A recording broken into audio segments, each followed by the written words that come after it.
جمیل صاحب آپ سے سٹارٹ کرتی ہوں.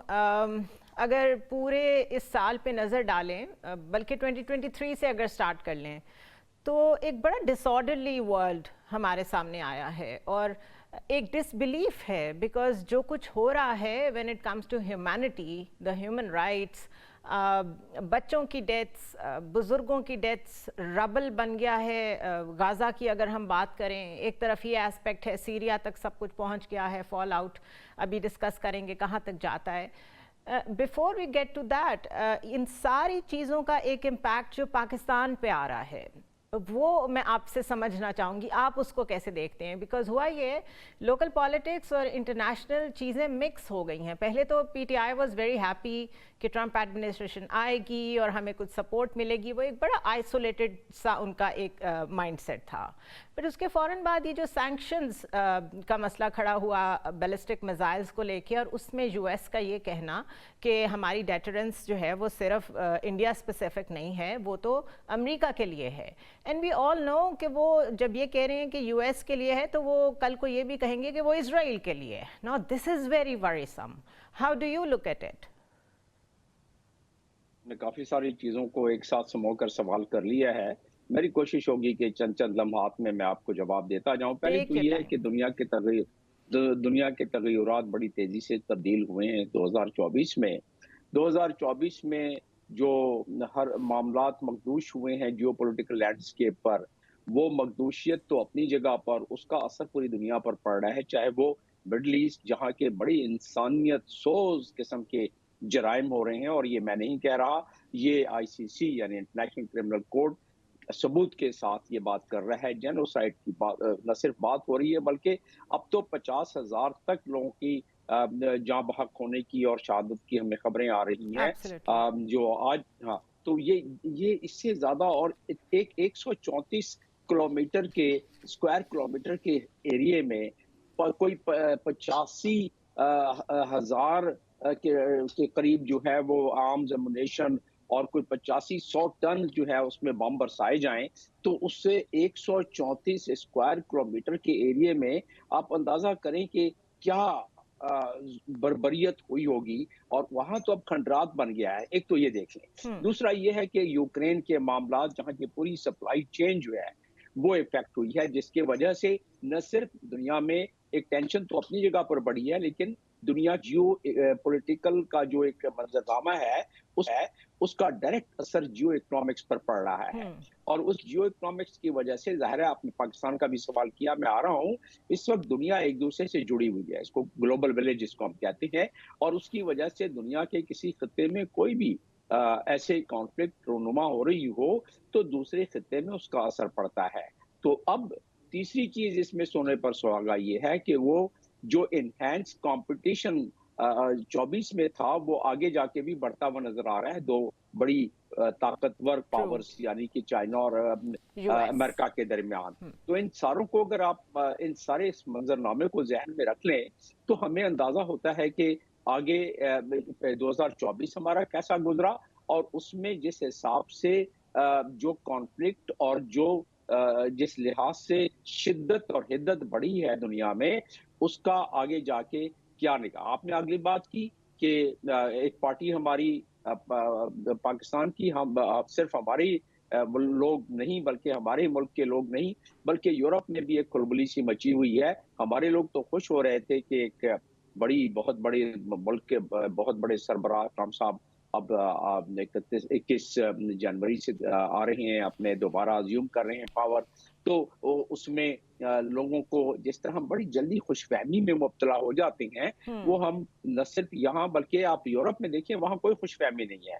وہاں ایک تذبذب ہے، وہاں ایک اضطراب ہے کہ ہماری فنڈنگ کا کیا بنے گا، نیٹو کا کیا بنے گا، ہمارے پریشان ہیں وہ ڈیفنس لوگ. کا کیا بنے گا. پریشان ہے. اور ہمارے یہاں یہ ہے کہ ظاہر ہے اگر جیو پولیٹیکل تناظر میں مجھ جیسے اور ہم جیسے لوگ دیکھیں تو اس میں یہ ہوتا ہے کہ آگے آنے والے دنوں میں کوئی نوید نظر نہیں آ رہی ہے، کوئی اچھی خوشخبری نظر نہیں آ رہی سو ہے ٹرو. جو سیٹ ٹون کیا گیا ہے. ہمیں بہت جگہ سننے کو مل رہا ہے کہ جب پریزیڈنٹ ٹرمپ آ جائیں گے تو دنیا میں شانتی ہو جائے گی، دنیا میں پیس آ جائے گا، دنیا میں آرام آ جائے گا، جنگیں ختم ہو جائیں گی.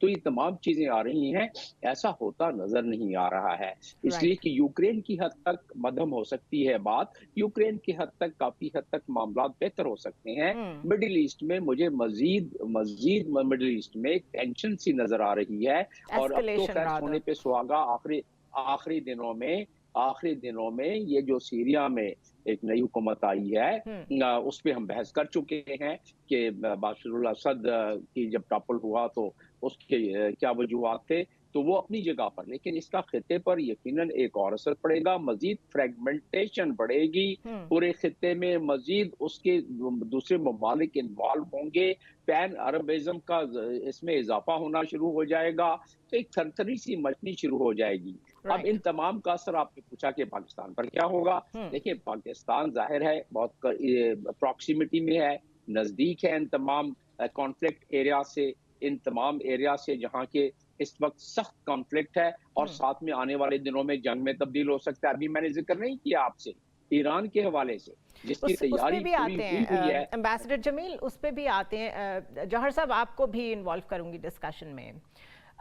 بڑا اچھا سارا منظرنامہ امبیسڈر جمیل نے ہمارے سامنے پیش کیا. 23 سے سٹارٹ ہونے والا یہ معاملہ 25 تک آتا نظر آ رہا ہے، رکنے کا نام نہیں لے رہا.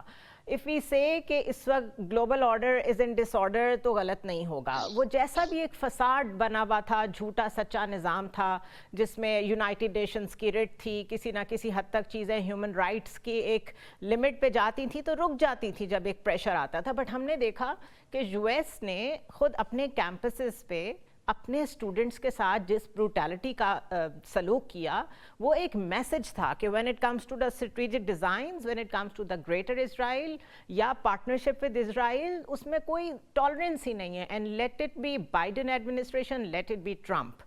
سب مشیگن کے اسپیشلی جو لوگ ہیں وہ کہتے ہیں کہ ہم نے عرب امریکنز وہاں سب سے زیادہ ہیں، وہ کہتے ہیں ہم نے ٹرمپ کو اس ہوپ میں ووٹ دیا ہے کہ شاید وہ جنگیں رکوائیں گے. لیکن جس طرح امبیسڈر جمیل کہہ رہے ہیں وہ یوکرین کی جنگ تو شاید رکوا لیں، when it comes to Israel تو وہ ایک اسٹیٹ پالیسی ہے، دیٹس ناٹ گونا چینج. آپ اس سے ایگری کرتے ہیں؟ جی ایک تو اچھا بالکل اچھا احاطہ کیا جمیل صاحب نے اس کا جو انٹرنیشنل سچویشن ہے. دیکھیں کچھ کانفلکٹس تو ہمیشہ چل رہے ہوتے ہیں، ظاہر ہے اتنی بڑی دنیا ہے اور اس میں یہ کوئی ایسی وہ نہیں ہے کہ ہمیشہ ہر وقت ہارمنی اور پیس ہوتا ہے. لیکن پچھلے سال میں ہم نے دیکھا کہ وہ ملٹیپل کانفلکٹس ہیں جو کہ جو عام ایک ہوتا ہے اس سے زیادہ ہیں. مڈل ایسٹ میں ہم نے 2-3 کانفلکٹس دیکھے ہیں، اسرائیل کا پہلے غزہ پہ، پھر اس کے بعد لیبنن پہ، پھر اس کے بعد اسرائیل اور ایران کا جو کہ ایک بہت اہم ہے، اس کے بعد اب جو شام کی صورتحال ہے سیریا کی، پھر یوکرین کا کانفلکٹ ابھی تک چل رہا ہے جو کہ ایک بہت بڑا کانفلکٹ ہے بیکاز وہ رشیا کے بیچ میں ہے اور پورے ویسٹرن یورپ اور بلکہ یورو اٹلانٹک الائنس کے بیچ میں ہے.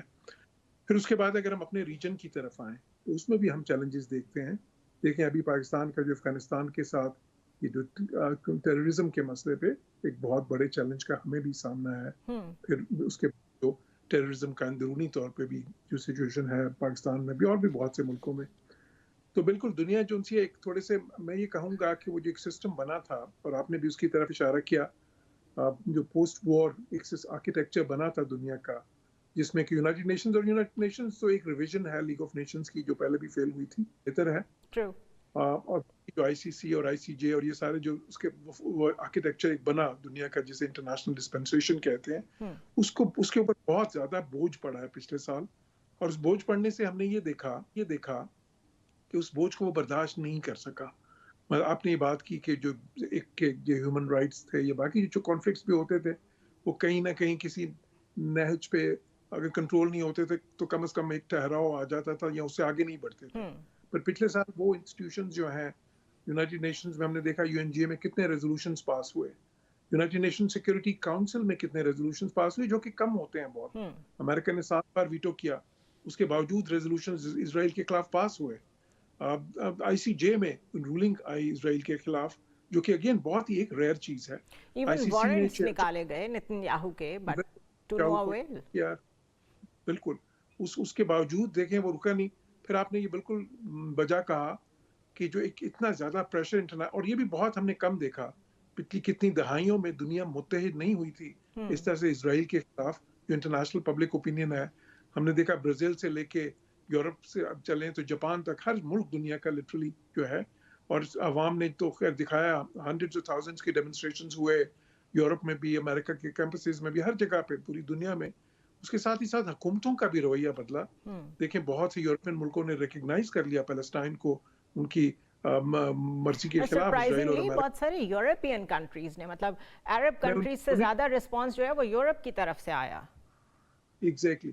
لیکن اس سب کے باوجود بالکل ہم نے یہ بھی پھر یہ بھی دیکھا کہ امریکن الیکشن جو تھے، جس میں کہ یہ ایک بہت اہم نقطہ بن گیا جو وہاں پہ ہو رہا تھا، اور بہت سے جو ہے ظاہر ہے جو اینالسٹ ہیں وہ تو یہ کہتے ہیں، بھی کہتا رہا کہ وہ جو الیکشن ہاری ہے ڈیموکریٹ پارٹی، اس کا ایک شامل ہے ایلیمنٹ اس چیز کا بھی کہ وہ جو ناراض تھے سارے عرب امریکنز اور مسلم امریکنز اور جو ینگ تھے وہاں کے اور جو خواتین تھیں امریکہ کی، تو اس کی وجہ سے بھی یہ سارا فرق پڑا. تو اس کے باوجود یہ سب کچھ ہو گیا، لیکن پھر بھی دیکھیں کہ وہ کانفلکٹ وہاں پہ جاری ہے. لیکن میرا یہ خیال ہے کہ جو اگلا سال اب یہ جو انشاءاللہ آئے گا، اس میں ایک تو خیر یوکرین والا مسئلہ جو ہے وہ رشیا کی ٹرمز پہ کہیں سیٹل ہو جائے گا موسٹ پرابلی. اسی طرح جو یہ ہے یہاں پہ سیز فائر میرے خیال میں ہو جائے گی، لیکن وہ زیادہ اسرائیل کی ٹرمز پہ ہوگی. اور یہ آپ سب دیکھیں گے کہ جو ریپبلکنز ہیں وہ ڈیموکریٹ سے بھی زیادہ ایک پرو اسرائیل پالیسی رکھیں گے. میرا یہ خیال ہے کہ اس میں پریزیڈنٹ ٹرمپ جو ہے نا، ایک وہ اپنا جو بائیڈن نے گرینڈ ریکنسیلیشن کی بات کی تھی، تو ٹرمپ اس کو لے کے آگے چلیں گے، لیکن وہ ابراہیم اکارڈز کے اس کی نہج پہ کریں گے اور کنٹینیو کریں گے اس کو. Ambassador Jamil, you were mentioning Iran. اس سارے منظر نامے میں ایران بھی سینٹر میں ہے. جس طریقے سے ایران کی سرزمین پہ اسماعیل ہانیہ کو ٹارگٹ کیا گیا، اسرائیل نے کھل کے اس کو مانا بھی. یہ بڑی ڈائریکٹ کانفرنٹیشن ہے جس میں ٹٹ فار ٹیٹ اٹیکس بھی دیکھے ہم نے. آپ کو کیا لگتا ہے اسرائیل کہاں جا کے رکے گا؟ بیکاز جو مین تھریٹ ہے ہمیشہ سے وہ اس نے کہا ہے کہ مجھے ایران سے ہے، اور اب جب اسے موقع مل رہا ہے تو وہ کیوں رکے گا جب تک وہ اس تھریٹ کو فار گڈ نیوٹرلائز نہ کر دے؟ اور پاکستان کو اس ساری ایکویژن میں آپ کہاں دیکھتے ہیں؟ جی ہاں، دو باتیں ہو گئی اس میں. پہلے تو دیکھ لیں گے کہ اسرائیل کہاں رکے گا، اور پھر اگلی بات کرتے ہیں کہ پاکستان کو ہم کہاں دیکھ رہے ہیں. تو اسرائیل کا رکنا نظر نہیں آتا. اسرائیل نے جو جب زائونزم کی بنیاد رکھی گئی تھی 1897 میں، اور اس وقت جو انہوں نے کچھ ڈیسیشنز لیے تھے، اس میں سے گریٹر اسرائیل کا بھی ڈیسیشن تھا، اور جس کا شاخسانہ 1948 میں اسرائیل کے وجود میں آنا بھی ہے. اور اس کے ساتھ ساتھ جتنی بھی پوری دنیا میں انفلوئنس حاصل کیا گیا زائونزم کی طرف سے، زائونسٹ تحریک کی طرف سے، خاص طور پہ امریکہ اور یوکے میں. میں ادھر چند سطور میں بتاتا چلوں کہ وہاں آپ دیکھیں اگر یونائٹڈ اسٹیٹس میں، تو چاہے وہ ٹریجری ہو، میڈیا ہو، کانگریس ہو، آپ کوئی ادارہ دیکھ لیں، وہاں ٹھیک ٹھاک ان کے تانے بانے بنے ہوئے ہیں، اور اس کے لیے انہوں نے کوئی 100 سال سے زیادہ محنت کی ہے. اشعاب آ جاتے ہیں کہ کہاں رکے گا وہ جو نتنیاہو کہہ چکے ہیں. کہتے ہیں کہ جی پہلی بات تو یہ ہے کہ ہم اپنے جب تک ہمارا مقصد پورا نہیں ہوتا ہے، ہمارے ایم آبجیکٹو پورے نہیں ہوتے ہیں، وہ اپنے ایم آبجیکٹو کو جو ڈیفائن کرتے رہے ہیں گاہے بگاہے، وہ یہ کرتے رہے ہیں کہ غزہ میں اب حماس کا کوئی وجود نہیں ہوگا. وہ حماس کا وجود تو چھوڑیں، اب وہ فلسطینیوں کا وجود کا پیچھے شروع سے پڑے ہوئے ہیں. اور اگین آئی سی سی نے اس بات کا اعتراف کر لیا ہے کہ یہ ایتھنک کلینزنگ ہے. انہوں نے ایجپٹ سے بھی کہا تھا، یہ شنود بھی تھی، یہ شنید بھی تھی کہ انہوں نے ایجپٹ سے کہا تھا کہ سنائی کے لیے ذرا آپ ان کے لیے راستہ کھولیں، دروازہ، تاکہ ہم ان کو دھکا دے کے سارے فلسطینیوں کو وہاں کر دیں اور باقی زمین پر بھی قبضہ کریں. یاد رہے کہ 1948 میں کوئی 54 کے قریب مختلف ٹاؤنز اور ولیجز تھے، اس کو مسمار کر کے انہوں نے قبضہ کر لیا. پھر 67 میں کیا. پھر اب جو ہے غزہ میں یہ قبضہ ہٹتا ہوا نظر نہیں آتا. جیری کشنر نے تو کہہ دیا کہ بہت اچھا واٹر فرنٹ ہے، یہاں بڑے اچھے پلازے بن سکتے ہیں، یہاں مناکو جیسا ایک منظرنامہ اور مناکو جیسی ڈیولپمنٹ کی جا سکتی ہے. ایک طرف یہ ہو گیا. دوسری طرف نتنیاہو فرماتے ہیں کہ ہم نے کیونکہ حماس اور حزب اللہ دونوں کو ہم نے نیوٹرلائز کیا ہے، ڈیکیپیٹیٹ کیا ہے، اس کی وجہ سے ہمیں سیریا میں کامیابی ہوئی ہے. دو چیزیں ہو گئیں. تیسری چیز اب آ جاتے ہیں ایران کا. آپ نے مجھ سے سوال کیا ایران کا اور پاکستان پہ اثر پورے معاملے کا. ایران پہ اس کا یہ ہے کہ جب سے اوباما کے زمانے سے JCPOA PA جو کہ جس کو نیوکلیئر کارڈ کے عام میں کہا جاتا ہے، جب سے یہ سلسلہ شروع ہوا، اسرائیل کے ہر سربراہ تل ملاتا رہا کہ بھئی کسی طرح ایران پر اٹیک کر کے نیوٹرلائز کیے جائیں. جب بھی